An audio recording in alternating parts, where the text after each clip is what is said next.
d'espérance. Nous croyons de tout notre cœur que chacune de ces pilules va donner espérance, foi, encouragement à tous ceux qui les regardent. Aujourd'hui, nous sommes tellement heureux d'avoir avec nous le pasteur Ken Mafou. Pasteur Ken Mafou, qui est pasteur à Drummondville, au Canada. Bonjour, pasteur, et bienvenue à Pilule d'Espérance. Bonjour, pasteur Donato. C'est vraiment un plaisir et merci pour l'invitation. Mais le plaisir, il est le nôtre. Nous sommes tellement heureux de pouvoir vous avoir dans Pilule d'Espérance aussi parce que on se connaît depuis de nombreuses années aussi, mais aussi parce que vous avez une superbe église à Drummondville. Racontez-nous un petit peu votre ministère. Oui, eh bien, j'ai le privilège, l'honneur d'être pasteur depuis maintenant 4 ans environ de l'Église chrétienne La Vie Comblée à Drummondville, au Québec, au Canada.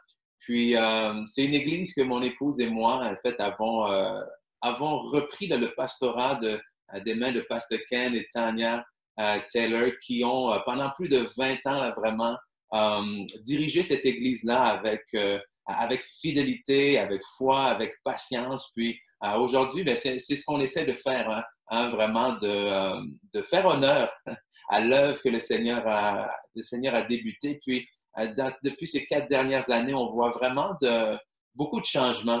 Puis c'est drôle parce que même si ça fait déjà 4 ans, on a vraiment l'impression qu'on est à chaque fois comme dans une nouvelle saison où est-ce que le Seigneur nous amène à implanter de nouvelles choses, à aller toujours, évidemment, aller chercher de nouvelles personnes, puis transformer des vies. Donc, c'est ce qu'on essaie de faire à travers le ministère. Excellent, excellent. En fait, je sais très bien parce que lorsque je visite Drummondville et que je suis venu tellement de fois dans votre église, ben, je vous ai connu déjà beaucoup plus jeune et je sais que vous avez...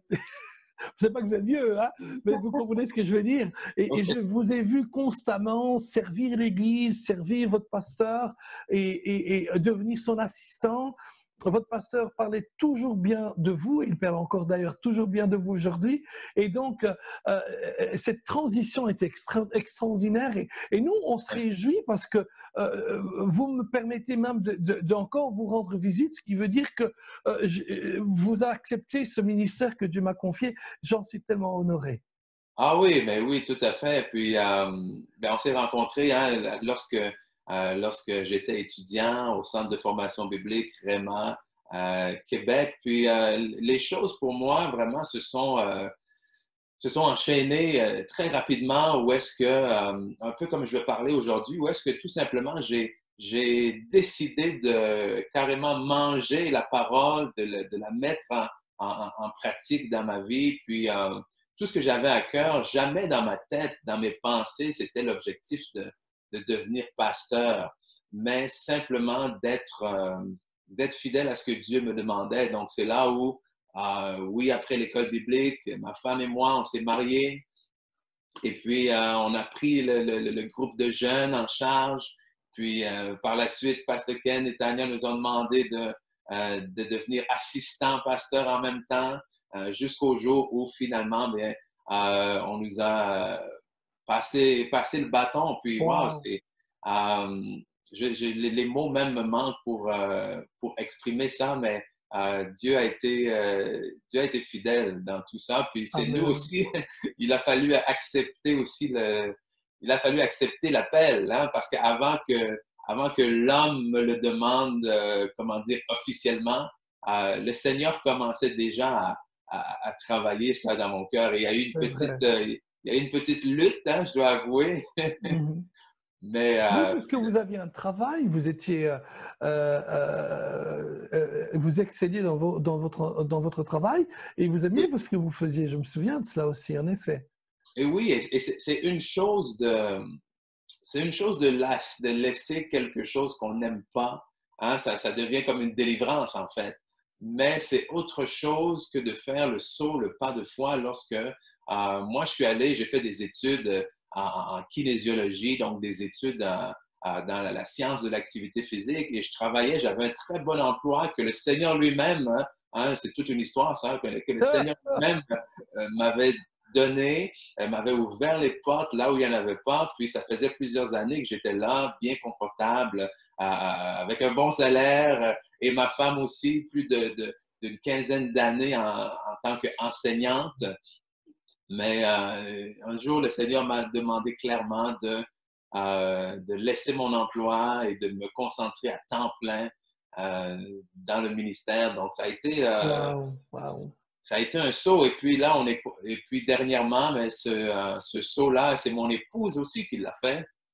Où est-ce qu'elle a dû, elle, après, comme j'ai mentionné, une quinzaine d'années avec un poste permanent, sûr, sécure, dans un monde qui est aussi avec beaucoup de bénéfices, le monde de l'enseignement, Bien très sûr. valorisant. Euh, on a fait le pas de foi ensemble de dire, l'heure est venue de se concentrer tous les deux à 100% dans l'œuvre du Seigneur. Donc, c'est une aventure excitante. Je vous avoue qu'au début, on est fébrile, évidemment, mais on l'a pas fait par, comment dire, on l'a pas fait par folie, on l'a pas fait d'une manière insouciante, on l'a fait après beaucoup de temps de prière et de recherche. Wow, Et wow. finalement, on a jugé tous les deux, oui, voici ce que le Seigneur nous demande de faire. Amen. Et les Donc, résultats sont là. Vous avez une superbe église. Je pense que maintenant, vous vous rencontrez dans un cinéma, n'est-ce pas? oui, ça a été toute une transition. Ça s'est fait vraiment au début lorsqu'on a repris l'Église. Le Seigneur nous a donné vraiment une parole que je répète et que je répète à l'Église souvent, c'est passons de l'autre bord, qu'il était l'heure de passer de l'autre bord, c'est-à-dire d'entrer justement, hein, quand on pense au peuple d'Israël qui devait sortir et puis finalement prendre possession de ce que Dieu avait pour eux. Puis, c'était l'heure pour nous de faire ça. Et une des étapes dans cette traversée était le changement de bâtisse, changement Amen. Oui. d'édifice, parce que le lieu où on se rencontrait, finalement, était à vendre. Donc, on ne pouvait plus se rencontrer là. Donc, Oui. Dieu nous a emmenés à se rencontrer dans un cinéma. Donc, il y a beaucoup de choses qui ont changé. Beaucoup de nouvelles personnes se sont joints à l'Église. Puis, on est vraiment en train, en fait, de montrer que l'Église, c'est pas un bâtiment, que l'Église, c'est pas seulement l'histoire du dimanche matin, mais que c'est un style de vie. Puis voilà, quoi, que l'Église, c'est nous, puis c'est ça qu'on essaie de répéter constamment.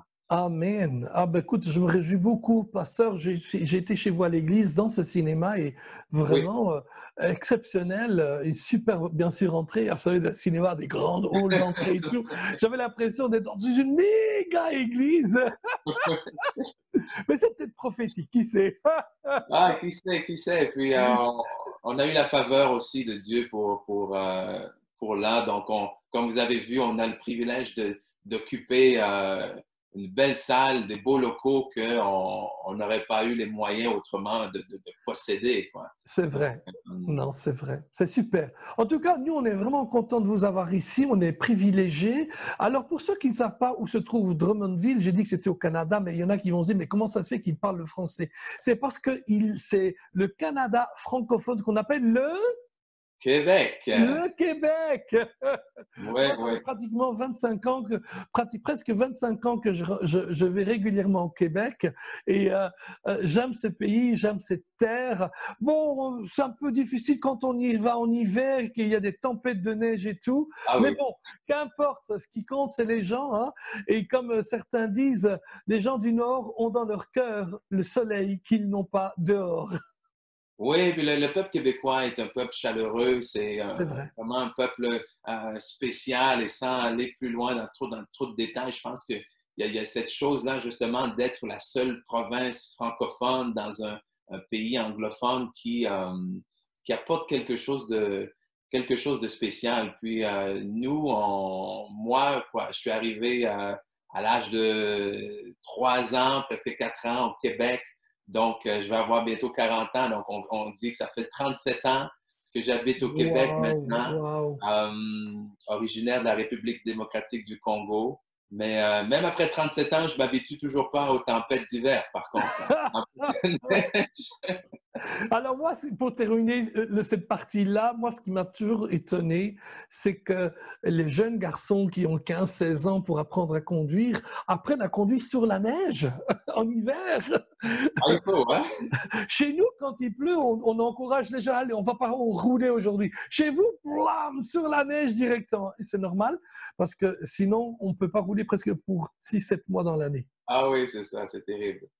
Dites, pasteur, racontez-nous un petit peu ce que le Seigneur a placé dans votre cœur pour cette pilule d'espérance. Oui, mais en fait, j'aime vraiment ce thème-là de l'espérance. Et puis évidemment, ben, l'espérance est rattachée, n'est-ce pas, à la foi. Oui. Donc, hein, la foi qui est une ferme assurance dans les choses que l'on espère et une démonstration de celles qu'on ne voit pas. Puis aujourd'hui, si je peux mettre un titre même à cette exhortation-là, vous allez comprendre là, plus tard vers quel passage on va aller. Le titre que j'ai aujourd'hui, c'est tout simplement Viens. Viens, qui est ce que le Seigneur Jésus hein, a dit à l'apôtre Pierre lorsqu'il a appelé à sortir de la barque et à venir sur l'eau. Mais avant même d'arriver là, je voulais vraiment dire, écoute, nous sommes des gens de foi. Ah oui, nous sommes des gens de la parole de foi, mais au-delà de ça, nous sommes des gens, donc quand je parle d'enfants de Dieu, qui sont appelés à marcher par la foi, à ne pas marcher par la vue, comme la Bible nous dit, mais à marcher vraiment par la foi, au sens où les réalités invisibles deviennent plus réelles, justement, que ce que l'on peut voir. Et ce qui est intéressant avec la foi, c'est que, oui, la Bible nous dit que le juste vivra par la foi. Yes. Et clairement, c'est cette foi-là qui est quoi? Qui est le moyen par lequel on est sauvé, n'est-ce pas? Hein? Sauvé par la grâce au moyen de la foi, mais plus que ça, c'est non seulement la foi par laquelle on est sauvé, mais c'est la foi par laquelle nous sommes appelés à marcher jour après jour Amen. après jour. On commence par la foi, on marche par la foi et on finit notre course ici sur terre par la foi. Oui, en fait, si je peux vous interrompre, pasteur, Oui, allez-y. un jour, je parle avec un de mes amis pasteur en Australie et il m'écrit ou il me téléphone, je ne me souviens plus, mais il me dit quelque chose comme ça. Il me dit, pasteur Donato, dans la Bible, tout ne concerne pas la foi, mais tout dans la Bible nécessite la foi. Oui, mais, et c'est ça. Et je le vois présentement, même lorsque, hein, parce que on donne des cours bibliques, on continue à faire des cours bibliques à l'Église, puis peu importe le sujet que l'on traite, hein, à un moment ou à un autre, il y a la foi qui est rattachée à ça. Alléluia. Amen. C'est cette foi-là par laquelle on peut parler de la justice de Dieu, bien, ça nous ramène à la foi. On peut parler de l'alliance, ça nous ramène à la foi. On peut parler de la guérison divine, ça va nous ramener à la foi. Et donc, c'est là qu'on est appelé c'est là qu'on est appelé à être, c'est là qu'on est appelé à vivre. Oui, Et, en fait si on voit bien, pasteur, la Bible dit, le juste vivra par la foi. Alors, il y a beaucoup de choses qui sont importantes dans la parole de Dieu. L'amour est important, la prière est important, l'Esprit de Dieu est important, faire l'aumône, c'est important. La Bible dit qu'il faut donner aux pauvres. Jeûner, prier, c'est important. Mais nulle part, il est dit dans la Bible, l'homme ou le juste vivra par la prière. Amen. Ouais. Le juste vivra par l'aumône.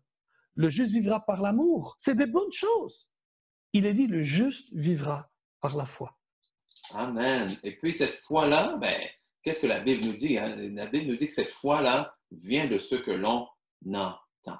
Amen. Et si on arrête le verset là, parce que le verset continue évidemment en disant que ce que l'on entend vient de la parole de Christ, mais si on arrête à la foi vient de ce que l'on entend, eh bien on peut dire que d'une manière un peu perverse, si je peux permettre l'expression, le doute et la peur fonctionnent exactement de la même façon que la foi. C'est-à-dire que la foi, ou plutôt la peur, le doute vient de ce que l'on entend. Et c'est là où c'est dire plutôt vient de ce sur quoi on décide de focuser notre attention. Oui. Et donc, si j'entends des mauvaises nouvelles, si j'entends des décès, si j'entends peu importe quoi, hein, l'inquiétude vient et alors cette inquiétude-là, ou plutôt ces mauvaises nouvelles que j'entends, nourrissent ma peur et font grandir ma peur. Mais si on applique plutôt ce que Romains 10, 17 nous dit, et de dire que notre foi doit venir de ce que l'on entend, et ce que l'on entend doit venir de la parole de Christ, alors lorsque on entend même, hein, lorsque les gens vont entendre notre conversation, lorsque les gens vont entendre ce que l'on dit, hein, leur foi va grandir. Lorsque les gens entendent, hein, par ces meurtrissures, je suis guéri, oups, Amen. ça nourrit hein, la foi. Lorsque les gens entendent, je suis plus que vainqueur, hein, en Gloire à Jésus-Christ, Dieu. boum, ça nourrit la foi. Et c'est Oui. là qu'il faut se tenir. Mais malheureusement, vous savez comme moi, pasteur, hein, malheureusement, vous savez comme moi que même dans l'Église, euh, trop souvent, les gens, au lieu de déclarer la réalité de ce qu'ils ne voient pas, c'est-à-dire au lieu de parler par la foi, on déclare malheureusement trop souvent la réalité de ce que l'on peut voir. Exactement. Exactement. Et dans la parole de Dieu, le concept de réalité est toujours un concept de vérité. Mhm, Euh, mhm. euh, Oui, quand Dieu parle de notre condition, c'est toujours une condition qui est vraie, même si on ne le vit pas encore, même si on ne le réalise pas encore. La Bible dit par les meurtrissures de Jésus, je suis guéri, eh bien, je suis guéri. Je sais que peut-être je ne le vois pas, mais la vérité est ce qui va gagner. La Bible dit d'ailleurs, vous connaîtrez la vérité vérité. et la vérité vous rendra libre. Amen, amen. Et c'est ça. Et c'est là qu'il faut se tenir. Et c'est là que je reviens hein, à mon passage initial où est-ce qu'on voit l'apôtre Pierre qui fait quelque chose d'extraordinaire, hein, qui marche sur l'eau. Et trop souvent, avec raison d'ailleurs, on prend ce passage et on pointe le fait qu'il est tombé parce qu'il a été déconcentré, peu importe, mais avant qu'il tombe, Il il a a marché. marché sur l'eau. C'est quelque chose de pas négligeable. Et je voulais qu'on prenne le temps déjà de lire, hein, de relire ensemble, si vous voulez bien, Excellent, allez-y, ce, pasteur. ce passage-là que l'on retrouve en Matthieu chapitre 14. On va lire ensemble du verset 24 et 33. Puis, je sais que c'est probablement hein, quelque chose, un passage qu'on a entendu souvent, qu'on a lu souvent, mais je pense que si on parle de pilule d'espérance, on, Glory. on retrouve de l'espérance là-dedans et c'est toujours bon Amen. de se rappeler hein, les choses. Puis, Amen. Matthieu 14, on commence au verset 24, nous dit la barque déjà au milieu de la mer était battue par les flots, car le vent était contraire. À la quatrième veille de la nuit, Jésus alla vers eux marchant sur la mer. Quand les disciples virent marcher sur la mer, ils furent troublés et dirent, c'est un fantôme. Et dans leur frayeur, ils poussèrent des cris. Mais Jésus leur dit, aussitôt, rassurez-vous, c'est moi. N'ayez pas peur. Hein, combien de fois le Seigneur nous dit, rassurez-vous, c'est moi. Et c'est la raison pour Amen. laquelle on doit être rassuré. Pourquoi est-ce qu'on ne doit pas avoir peur? Ce n'est pas simplement parce qu'on pense que les choses vont mieux aller. La raison première pour laquelle on ne doit pas avoir peur, c'est parce que c'est le Seigneur lui-même qui est avec nous. Amen. Et verset 28, Pierre lui répondit, Seigneur, si c'est toi, ordonne Mhm. que j'aille vers toi sur les eaux. Alors il dit, viens. Pierre sortit de la barque et marcha sur les eaux pour aller vers Jésus. Verset 30, mais voyant que le vent était fort, il eut peur et comme il commençait à enfoncer, il s'écria, Seigneur, sauve-moi. Aussitôt Jésus étendit la main, le saisit et lui dit, homme de peu de foi, pourquoi as-tu douté? 32, et ils montèrent dans la barque et le vent cessa. Et, wow! Et ici, on voit, écoute, évidemment, hein, on a vu Pierre a marché sur l'eau. Mais pour moi, de la manière dont je vois ça, c'est que oui, il a marché sur l'eau, mais avant de marcher sur l'eau, en fait, qu'est-ce qu'il a fait? Il a marché en réalité sur la parole de Jésus. Amen. Hallelujah. Et on regarde ça, puis des fois, il y a des gens qui m'ont dit, hein, et je confesse même qu'au début de ma vie chrétienne, lorsque j'étais tout bébé chrétien, que je lisais ça, je suis allé sur le bord de l'eau et je regardais l'eau en lisant ce passage et je me dis, Seigneur, est-ce que ça veut dire que je peux vraiment marcher sur l'eau si j'ai la foi moi aussi?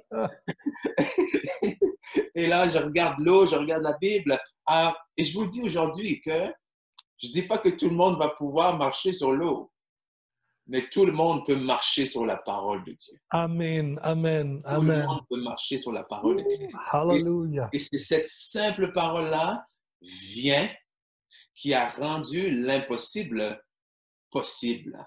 Parce que la parole de Dieu défie les lois de la nature. La parole de Dieu va au-delà des lois de la physique ici, carrément même. Amen. Et elle nous dit, en fait, qu'elle accomplit ce pourquoi elle a été envoyée. Hallelujah. Hallelujah. Donc, alors qu'on voit cette impossibilité-là de marcher sur l'eau, une simple parole de Jésus vient, a rendu cette eau-là, et est-ce que ça a rendu Pierre léger ou bien ça a rendu l'eau dure? On ne le sait pas, peu importe, il a réussi à marcher sur l'eau. Et c'est ce que je veux vous encourager aujourd'hui. Amen. En vous Amen. disant, mais qu'est-ce que Dieu vous a dit? Qu'est-ce que le Seigneur vous a donné comme promesse? Vous êtes là peut-être, je ne sais pas, vous attendez à un enfant et pas seulement vous espérez avoir un enfant, mais que le Seigneur clairement vous l'a dit dans votre cœur qu'il allait vous donner un enfant, mais que vous voyez le temps qui passe, vous voyez les tests peut-être qui sont négatifs et vous dites, vous avez peur, le vent qui vient souffler, qui dit, mais est-ce que cette parole est vraiment réelle? Peut-être que vous êtes là dans un emploi et que vous espérez avoir quelque chose de nouveau, mais avec, encore une fois, le temps qui passe, vous regardez votre compte en banque et vous dites, mais j'aurais plus de quoi satisfaire aux besoins, pourvoir aux besoins de ma famille. Et là, c'est comme le vent vient souffler et vous avez peur. Mais le Seigneur vous dit, n'ayez pas peur. Amen. N'ayez pas peur. Donc, quelle est cette parole que le Seigneur a mis dans votre cœur? Et si vous dites, oui, mais il y a quelque chose que je vois, il y a quelque chose que j'espère, mais je n'ai pas eu de parole précise que le Seigneur m'a donnée. Il y a quelque chose qu'on appelle la Bible. Amen. Hallelujah.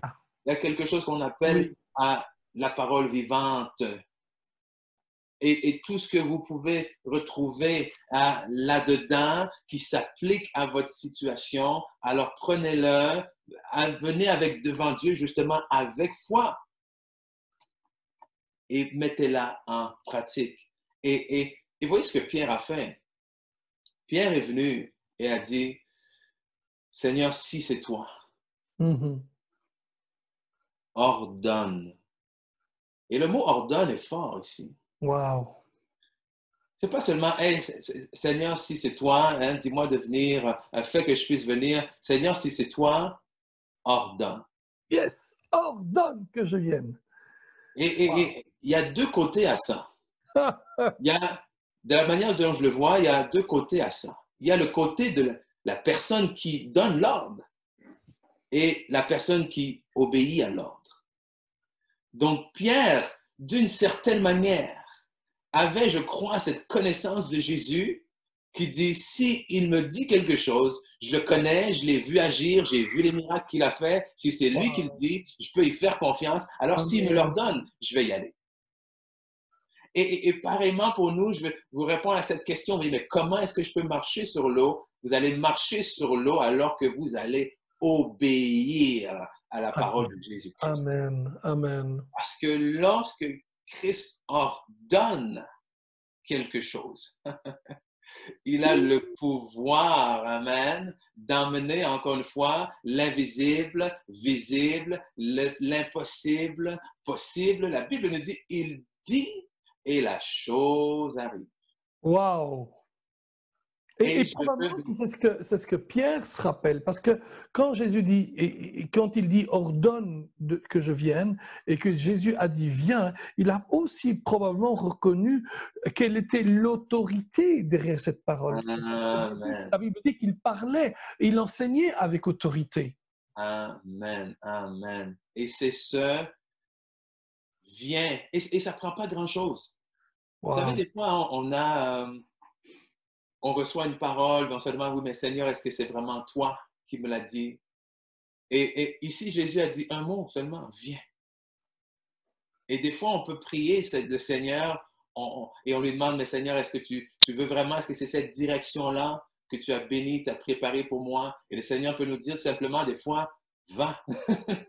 Mhm. Et au milieu de la tempête, au milieu des soucis, au milieu des, comment dire, des épreuves, hein, vous voyez, par exemple, Moïse. Moïse, quand le Seigneur lui a demandé justement d'aller délivrer, libérer le peuple d'Égypte, qu'est-ce que Moïse a réalisé? C'est qu'en fait, la première fois qu'il est allé devant Pharaon, lorsqu'il est retourné après au peuple, non seulement Pharaon était loin de les avoir libérés, mais qu'est-ce qui est arrivé? Leurs conditions étaient pires. Il a augmenté leurs travaux. Et des fois, alors qu'on obéit à la parole de Dieu, non seulement on ne voit pas immédiatement la réalisation de ce que l'on espère, mais au contraire, des fois même, au départ, ça devient pire. Oui. Et le Seigneur m'a dit, viens, le Seigneur m'a dit, va, mais depuis que j'ai osé avancer, non seulement je ne vois pas de changement, mais des fois, on dirait que les choses empirent. Mais je vous dis et je vous encourage aujourd'hui à continuer, à persévérer Amen. et à vous tenir fermement sur la parole de Dieu. Pas vous tenir sur votre propre capacité, pas vous tenir sur vos propres forces, pas vous tenir en essayant d'analyser le vent, en essayant d'analyser la direction des flots, mais en vous basant sur le fait Hallelujah. du Seigneur Jésus lui-même qui vous a dit, viens. Wow. C'est parfait, pasteur. Moi, vraiment, je vous remercie beaucoup pour cette grande parole d'encouragement. Je crois qu'elle va aider non seulement la personne qui se base sur une promesse pour sa propre vie personnelle, mais aussi pour quelqu'un qui entreprend des choses avec Dieu et pour Amen. Dieu. Peut-être que vous êtes en train de nous regarder et le Seigneur vous a dit, vous avez dit, Seigneur, si tu veux que je commence cette entreprise, dis-moi, viens, dis-moi, fais-le. Et puis vous avez commencé à marcher sur l'eau, vous êtes allé là où vous n'avez jamais fait quelque chose auparavant. Et tout d'un coup, qu'est-ce qui se passe? En fait, on aurait pu presque dire que le titre de ce message aurait été « Comment ne pas s'enfoncer une fois qu'on marche sur l'eau ?» Ah oui, clairement. Mais je veux dire, vous êtes entrés, on est entré dans ce qu'on a entrepris. On a commencé à marcher sur quelque chose qu'on n'avait jamais fait avant. Mais tout d'un coup, comme Pierre, on commence à voir le vent, on commence à voir les obstacles, on commence à voir les circonstances. Et au lieu de continuer avec notre confiance sur cette parole, viens, qu'est-ce qu'on fait? Eh bien, on commence à s'enfoncer. Ouais, pasteur, vous avez parlé dans ma vie aujourd'hui et je vous remercie beaucoup. Ah, mais c'est un plaisir et c'est vraiment lorsque vous m'avez lancé cette invitation, j'ai prié à savoir, Seigneur, qu'est-ce que j'apporte? Et quand je lisais ma Bible, je suis arrivé sur ce passage-là et vraiment le Saint-Esprit m'a dit, voilà, c'est ça qu'il faut Amen. Et comme ça apporter. me bénit, je suis convaincu que c'est en train de bénir des tas de personnes qui nous regardent et qui nous regarderont dans l'avenir. Eh bien, pasteur, je vous remercie beaucoup. Est-ce que je peux vous demander de terminer par la prière? Ah, avec un grand plaisir. Amen, amen. Donc, Hallelujah. Seigneur, on te remercie. Je te remercie d'abord pour ce ministère. Je te remercie pour toutes les personnes qui sont bénies et qui sont appelées à être bénies à l'avenir en regardant, en écoutant cette pilule d'espérance. Seigneur, cette espérance dont nous avons tous justement besoin. Et aujourd'hui, je prie pour toutes les personnes, Seigneur, qui ont entendu ta parole leur dire de venir, qui ont entendu ta parole leur dire d'oser marcher vers toi, Seigneur Dieu, mais que pour multiples raisons, soit ont hésité, soit ont douté, ils sont en train de s'enfoncer, Seigneur, mais comme tu as fait avec Pierre, Seigneur, je te prie que tu leur tendes la main, Seigneur Dieu, que tu leur tendes la main afin qu'ils puissent se relever, mais pas retourner dans la barque, Seigneur, mais vraiment continuer la marche à laquelle tu les as appelés, Seigneur, que ton esprit puisse les guider, les consoler s'ils ont besoin, les fortifier, Seigneur Dieu. Cet esprit qui nous montre les choses à venir et qui nous guide dans toute la vérité, Seigneur, que ce soit vraiment cet esprit-là qui les accompagne. Merci, Seigneur, que ta parole est vraie, que ta parole est fidèle, Seigneur, qu'elle ne revient pas à toi sans avoir accompli tes desseins, Seigneur Dieu. Donc, et s'il y a des gens ici aujourd'hui qui sont dans la recherche, Seigneur, d'une parole précise pour eux. Donc, ma prière vraiment, c'est qu'alors qu'ils passent du temps avec toi, alors qu'ils passent du temps dans la lecture de ta parole, que tu puisses justement leur parler, que tu puisses leur donner cette parole sur laquelle ils vont pouvoir marcher sur l'eau, même si c'est seulement un simple mot comme « Viens, Seigneur ». Alléluia. Parce que tu es, un Dieu fidèle à qui rien n'est impossible. Donc, merci. Je te prie aussi pour le pasteur Donato, Seigneur, pour tout ce que tu fais dans sa vie, pour son ministère, Seigneur, pour toutes les choses auxquelles tu l'appelles. Alléluia. Merci pour la provision physique, matérielle, spirituelle, tout ce dont il a besoin, Seigneur, afin d'accomplir l'œuvre à laquelle tu les as appelés. Seigneur, viens à lui. Alléluia. Merci pour les portes ouvertes que personne d'autre ne pourra fermer, Seigneur Jésus. Alléluia. Nous te prions, nous te remercions dans le nom de Jésus. Amen. Alléluia. Merci beaucoup, Pasteur Ken. Il y a tellement de choses, c'était tellement riche que vous nous avez apporté. Mais votre définition de marcher sur l'eau était très bonne. Vous avez dit, peut-être qu'on ne marchera pas tous sur l'eau, mais une chose qu'on peut tous faire, c'est marcher sur la parole de Dieu, sur chaque promesse de la parole de Dieu. Eh bien, c'est un petit peu cela, mes amis, quand on parle de paroles d'espérance, de pilules d'espérance, c'est qu'on vous donne quelques pilules qui sortent de la parole de Dieu pour vous donner espérance. Et voyez-vous, l'espérance, c'est l'objectif à atteindre. Mais une fois que l'objectif est placé, l'espérance est placée, ensuite en lisant la parole, en méditant la parole, en écoutant la parole, en déclarant la parole, la foi se crée afin que vous arriviez à obtenir ou à rejoindre votre objectif. L'espérance, c'est pour vous, pour chacun d'entre vous. À la prochaine. Au revoir, merci. Au revoir, pasteur. Quelle joie de vous avoir eu parmi nous, pasteur. Et ce ne sera pas la dernière fois, nous l'espérons. Préparez-vous pour d'autres fois. Merci. Et Dieu vous bénisse beaucoup aussi. Merci beaucoup. Bye bye. Bye bye.